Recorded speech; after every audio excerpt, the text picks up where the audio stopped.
Here we go. Okay, Psycho-Cybernetics, Chapter 1, the self-image, your key to a better life. So during the past decade, a revolution has been quietly going on in the fields of psychology, psychiatry, and medicine. New theories and concepts concerning the self have grown out of the work and findings of clinical psychologists, practicing psychiatrists, and cosmetic or so-called plastic surgeons. New methods growing out of these findings have resulted in rather dramatic changes in personality, health, and apparently even in basic abilities and talents. Chronic failures have been successful. F students have changed into straight A pupils within a matter of days and with no extra tutoring. Shy, retiring, inhibited personalities have become happy and outgoing. Writing in January 1959 issue of Cosmopolitan magazine, T.F. James summarizes the results obtained by various psychologists and MDs as follows. Understanding the psychology of the self can mean the difference between success and failure, love and hate, bitterness and happiness. The discovery of the real self can rescue a crumbling marriage, recreate a faltering career, transform victims of personality failure. On another plane, discovering your real self means the difference between freedom and the compulsions of conformity. Next page. The most important psychological discovery of this century is the discovery of the self-image. Whether we realize it or not, each of us carries about with us a mental blueprint or picture of ourselves. It may be vague and ill-defined to our conscious gaze. In fact, it may not be consciously recognizable at all, but it is there, complete down to the last detail. The self-image is our own conception of the sort of person I am. It has been built up from our own beliefs about ourselves, but most of these beliefs about ourselves have unconsciously been formed from our past experiences, our successes and failures, our humiliations, our triumphs, the way other people have reacted to us, especially in early childhood. From all of these, we mentally construct a self or a picture of ourselves. Once an idea or belief about ourselves goes into this picture, it becomes true as far as we personally are concerned. We do not question its validity, but proceed to act upon it just as if it were true. The self-image becomes a golden key to living a better life. Of two important discoveries. Number one, all your actions, feelings, behavior, even your abilities are always consistent with this self-image. In short, you will act like the sort of person you conceive yourself to be. Not only this, but you literally cannot act in spite of all your conscious efforts or willpower. The man who conceives himself to be a failure type person will find some way to fail. In spite of all his good intentions or his willpower, even if opportunity is literally dumped in his lap. The person who conceives himself to be a victim of injustice, one who was meant to suffer, will invariably find circumstances to verify his opinions.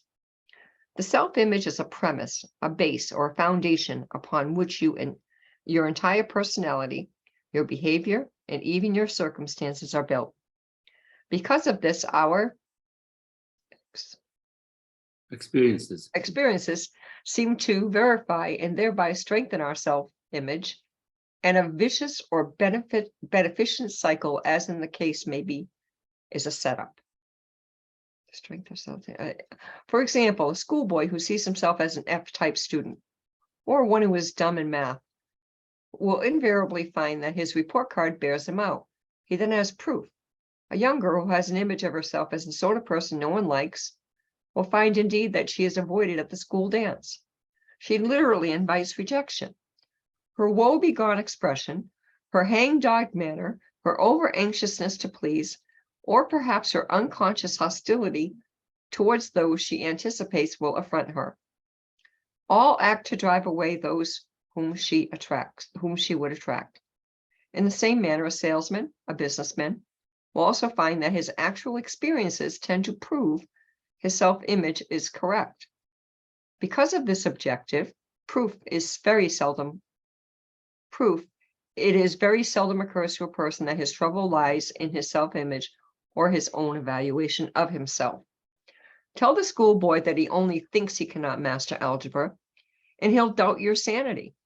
He has tried and tried, and still his report card tells the story.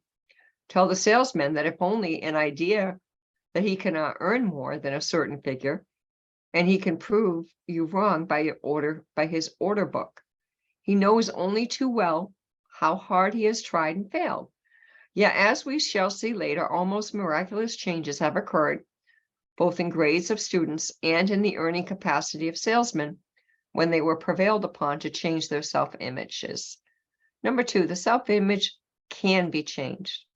Numerous case histories have shown that one is never too young nor too old to change his self-image, and thereby start to live a new life.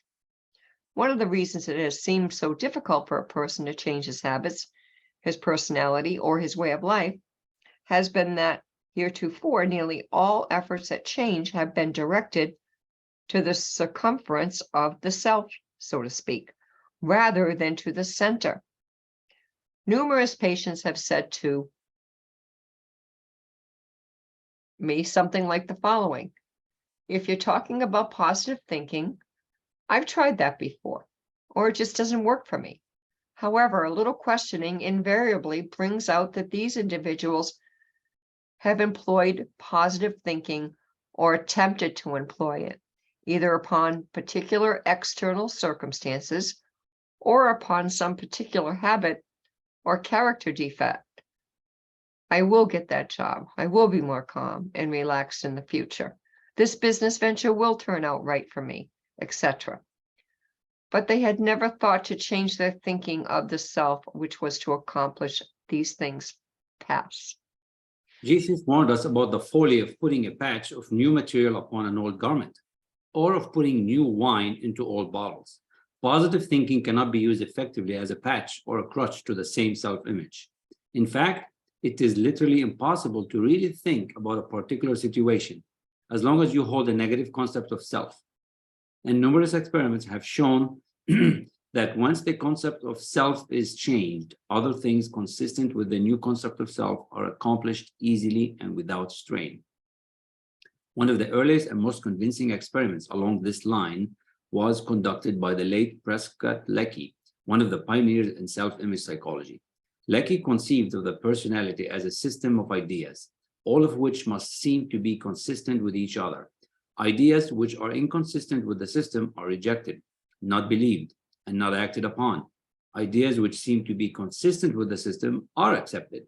At the very center of this system of ideas, the keystone, the base upon which all else is built, is the individual's ego ideal, his self-image or hers, or his conception of himself or herself. Lecky was a school teacher and had an opportunity to test his theory upon thousands of students. Lecky theorized that if a student had trouble learning a certain subject, it could be because, from the student's point of view, it would be inconsistent for him to learn it. Lecky believed, however, that if you could change the student's self-conception, which underlies this viewpoint, his attitude toward the subject would change accordingly. If the student could be induced to change his self-definition, his learning ability should also change. This proved to be the case.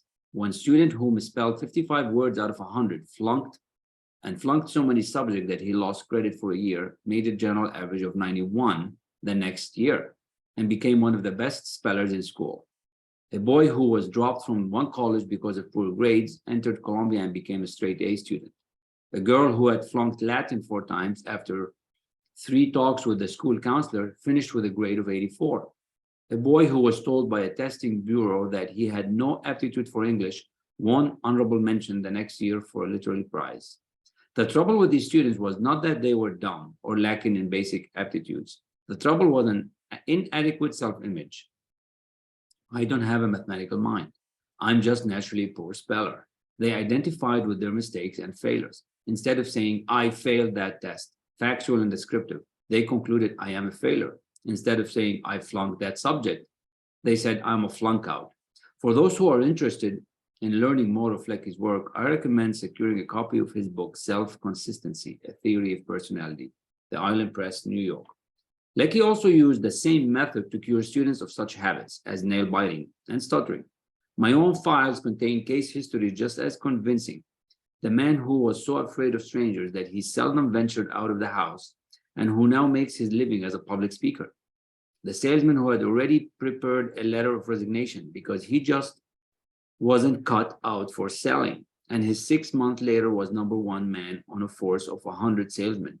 The minister who was considering retirement because nerves and the pressure of preparing a sermon a week were getting him down, and now delivers an average of 3 outside talks a week, in addition to his weekly sermons, and doesn't know he has a nerve in his body. How a plastic surgeon became interested in self-image psychology. Offhand, there would seem to be little or no connection between surgery and psychology. Yet it was the work of the plastic surgeon which first hinted at the existence of the self-image and raised certain questions, which led to important psychological knowledge. When I first began the practice of plastic surgery many years ago, I was amazed by the dramatic and sudden changes in character and personality, which often resulted when a facial defect was corrected. Changing the physical image in many instances appeared to create an entirely new person.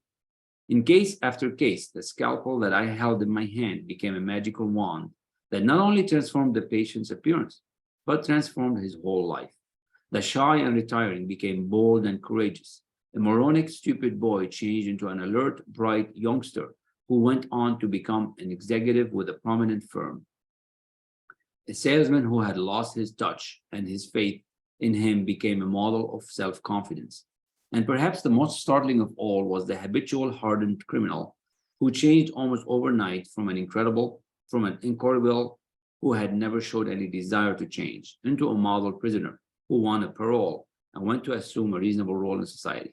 Some 20 years ago, I reported many such case histories in my book, New Faces, New Futures. Following its publication and similar articles in leading magazines, I was besieged with questions by criminologists, sociologists, and psychiatrists. They asked questions that I could not answer, but they did start me upon a search.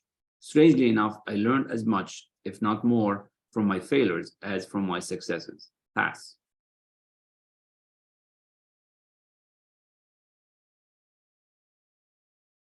Unmute.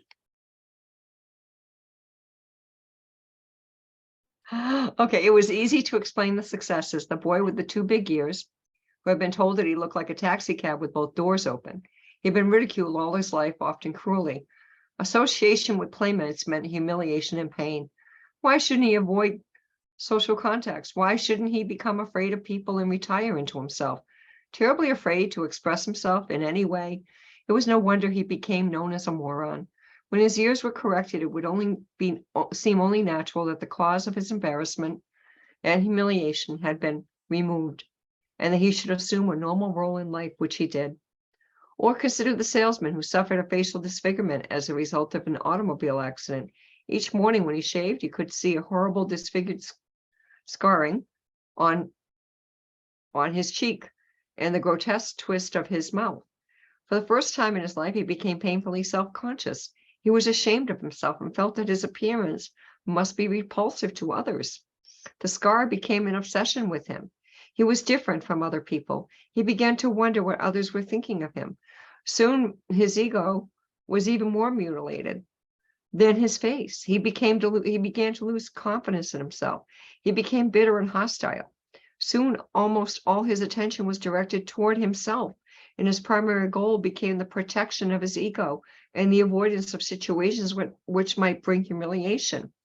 It is easy to understand how the correction of his facial disfigurement and the restoration of a normal face would overnight change this man's entire attitude and outlook, his feelings about himself, and result in a great success in his work. But what about the exceptions who didn't change? The Duchess, who all her life had become terribly shy and self-conscious because of a tremendous hump on her nose. Although surgery gave her a classic nose and a face that was truly beautiful, she still continued to act the part of the ugly duckling, the unwanted sister who could never bring herself to look another human being in the eye. If the scalpel itself was magic, why did it not work on the Duchess? Or what about all those others who acquire new faces but went right on wearing the same old personality?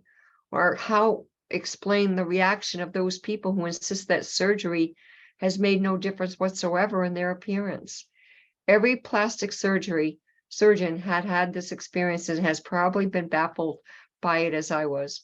No matter how drastic the change in appearance may be, there are certain patients who will insist that I look just like the same as before. You didn't do a thing. Friends, even family, may scarcely recognize them, may be enthusiastic over their newly acquired beauty, yet the patient herself insists that she can only see a slight or no improvement, or in fact deny that any change has been made. Comparison of before and after photographs does little good, except possibly to arouse hostility. By some strange mental alchemy, the patient will rationalize, of course I can see that hump is no longer in my nose, but my nose still looks just the same. Or the scar may not show anymore, but it's still there. Still scars that bring pride instead of shame. Still another clue in search for an elusive self-image was the fact that not all scars or disfigurements bring shame and humiliation. When I was a young medical student in Germany, I saw many other students proudly wearing his saber scar, much as an American might wear the Medal of Honor, much as an American might wear, the duelists were the elite of the college society, and the facial scar was the badge that proved you were a member in good standing. To these boys, the acquisition of a horrible scar on the cheek had the same psychological effect as the eradication of a scar from the cheek of my salesman patient. In old New Orleans, a Creole wore an eye patch in much the same way. I began to see that a knife itself had no magic powers. It could be used on one person to inflict a scar and on another to erase a scar with the same psychological results. The mystery of imaginary ugliness. To a person handicapped by a genuine congenital defect or suffering from an actual facial disfigurement as a result of an accident, plastic surgery can indeed seemingly perform magic. From such cases, it would be easy to theorize that the cure-all for neurosis, unhappiness, failure, fear, anxiety, and lack of self-confidence would be wholesale plastic surgery to remove all bodily defects. However, according to this theory, persons with normal or acceptable faces should be singularly free from all psychological handicaps. They should be cheerful, happy, self-confident, free from anxiety and worry. We know only too well that it's not true. Nor can such a theory explain that people who visit the office of a plastic surgeon and demand a facelift to cure purely imaginary ugliness. There are about 35 or 45-year-old women who are convinced that they look old, even though their appearance is perfectly normal and in many cases unusually attractive. There are the young girls who are convinced that they are ugly merely because of their mouth, nose, or bust measurement does not exactly match that of the currently reigning movie queen. There are men who believe that their ears are too big or their nose is too long. No ethical plastic surgeon would ever consider operating upon these people, but unfortunately the quacks or so-called beauty doctors, whom no medical association would admit to membership, have no such qualms. Such imaginary ugliness is not uncommon. A recent survey of college co-eds showed that 90% were dissatisfied in some way with their appearance. If the word normal or average meant anything at all, it is obvious that 90% of the population cannot be abnormal or different or defective in appearance. Yet similar surveys have shown that approximately the same percentage of our general population finds some reason to be ashamed of their body. These people react just as if they suffered an actual disfigurement. They feel the same shame. They develop the same fears and anxiety. Their capacity to really live fully is blocked and choked by the same sort of psychological roadblock. Their scars, though mental and emotional rather than physical, are just debilitating. Pass. Wow, I love it. Thank Yes. you. The self-image, the real secret. Discovery of the self-image explains all the apparent discrepancies we have been discussing. It is the common denominator, the determining factor in all our case histories, the failures as well as the successes. The secret is this: to really live, that is to find life reasonably satisfying, you must have an adequate and realistic self-image that you can live with. You must find yourself acceptable to you. You must have a wholesome self-esteem. You must have a self that you can trust and believe in. You must have a self that you are not ashamed to be, and one that you can feel free to express creatively rather than to hide or cover up. You must have a self that corresponds to reality so that you can function effectively in the real world. You must know yourself, both your strength and your weakness, and be honest with yourself concerning both. Your self-image must be a reasonable approximation of you, being neither more than you are nor less than you are. When this self-image is intact and secure, you feel good. When it is threatened, you feel anxious and insecure.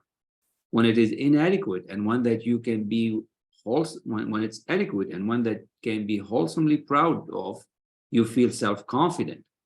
You feel free to be yourself and to express yourself. You function at your optimum. When it is an object of shame, you attempt to hide it rather than express it. Creative expression is blocked. You become hostile and hard to get along with.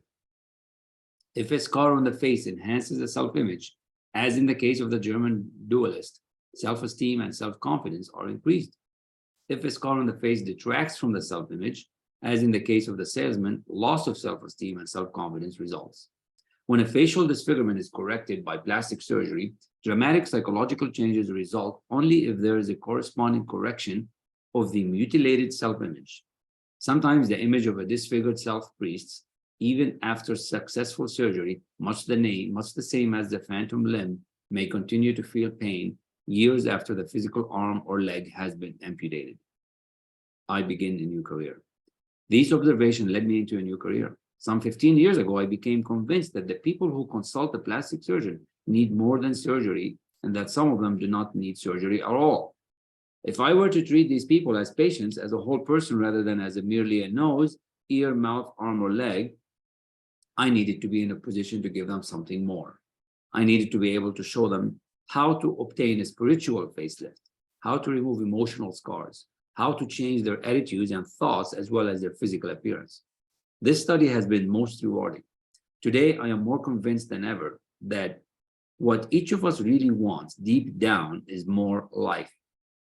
Happiness, success, peace of mind, or whatever your own conception of supreme good may be, is experienced in its essence, as more life. When we experience expansive emotions of happiness, self-confidence, and success, we enjoy more life. And to the degree that we inhibit our abilities, frustrate our God-given talents, and allow ourselves to suffer anxiety, fear, self-condemnation, and self-hate, we literally choke off the life force available to us and turn our back upon the gift which our Creator has made. To the degree that we deny the gift of life, we embrace death. Your program for better living. In my opinion, psychology during the past 30 years has become far too pessimistic regarding man and his potentiality for both change and greatness. Since psychologists and psychiatrists deal with so-called abnormal people, the literature is almost exclusively taken up with man's various abnormalities, his tendencies towards self-destruction.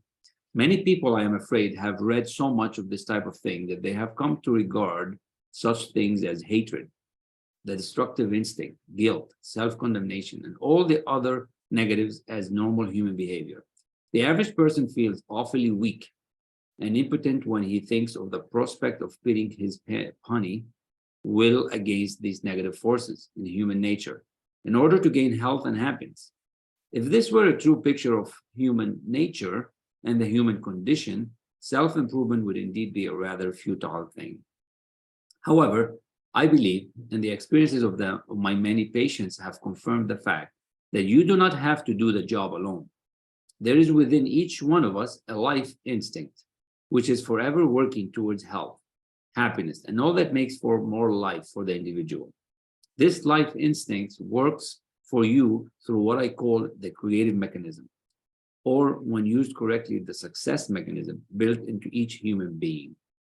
New scientific insights into subconscious mind. The new science of cybernetics has furnished us with convincing proof that the so-called subconscious mind is not a mind at all, but a mechanism, a goal-striving servo mechanism consisting of the brain and nervous system, which is used by and directed by mind. The latest and most usable concept is that man does not have two minds, but a mind or consciousness, which operates as automatic goal-striving machine.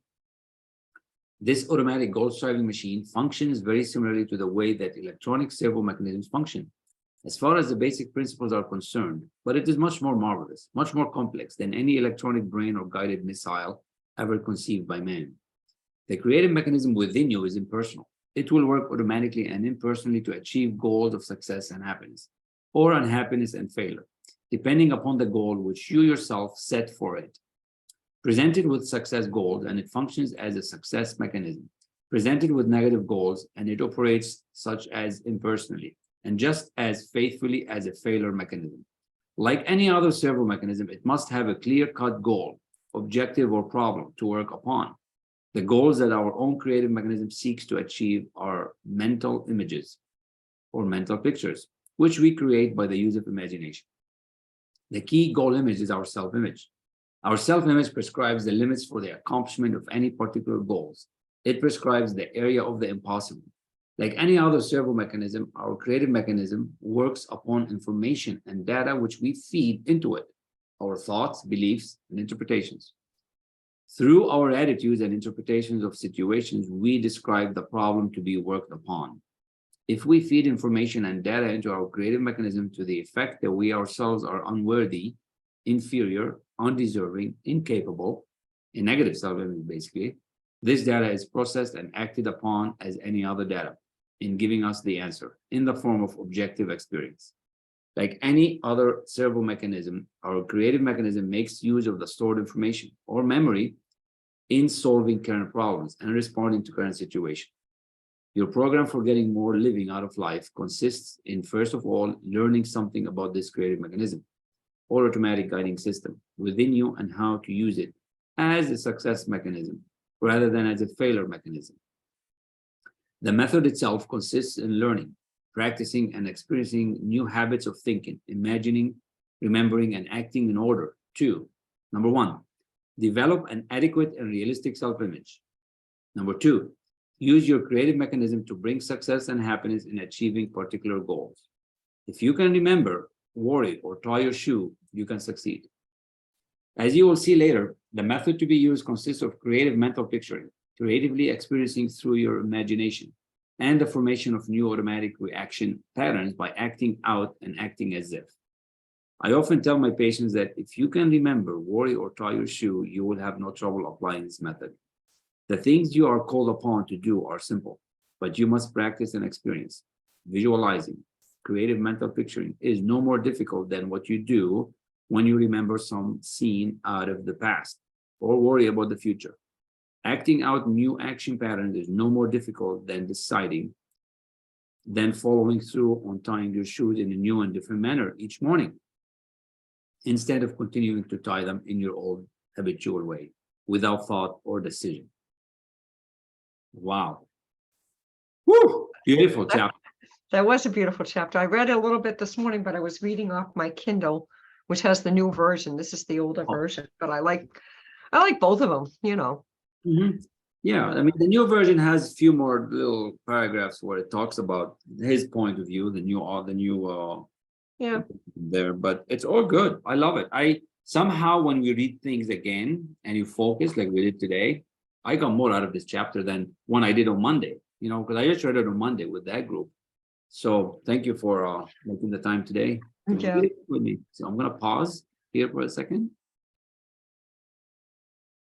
So this was the end of lesson 1 in Psycho-Cybernetics. Really, really cool lesson. So let's just take time for just a few minutes to visualize the goal and really see what is possible, because it is all possible. It's pretty cool. So,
Thank you again. See you in chapter 2.